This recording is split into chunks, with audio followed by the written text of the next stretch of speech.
भाई फतेह मक्के में छोड़ा सबको नहीं गया था, 3 किस्म के लोगों को माफ नहीं किया नबी ने कहा, ये 3 किस्म के लोग छोड़ के बाकी सबको माफी है। एक गाना गाने वाला, गवैया, समझ रहे, गाना गाने वालों को माफ नहीं करना, चाहे काबे की चादर से लिपट क्यों ना जाए।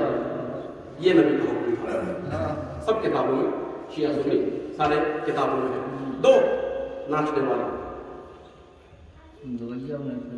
नाचने वाली फाहिशाएं होती थी उस जमाने में, दोनों काम करते थे, इनको कभी माफ नहीं करना। और 3 क्रिटिसाइज करने वाले, कुछ होते हैं ना आंखों से भी इशारा कर देते हैं और मुझे हंसने लगता है, ठीक है।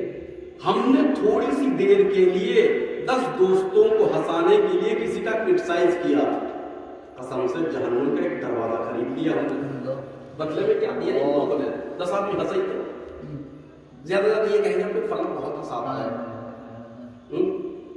ये जो बीमारी आजकल आ रही है ना, लिहाजा मैं अपने जवानों को कह दूं, ये जो बहुत सारी चीजें हैं जो आज समझ में आ रहा है, मैं सब प्रैंक है ना, प्रैंक नाम अभी चला है, पहले तो हम लोग नहीं करते प्रैंक क्या होता है। आजकल वो देख देख के यूट्यूब पे बच्चे भी घर में करने लगे, बहुत खतरनाक चीज है याद रखना।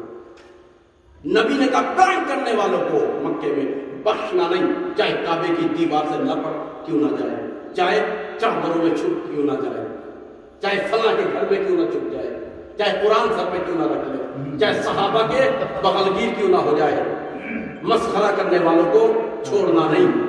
ये 3 कैटेगरी के लोगों को आपने कहा इसका खून हलाल हो, बहा डालो जितना बहाना हो, बहुत अजियत दी, बहुत मस्खरा किया।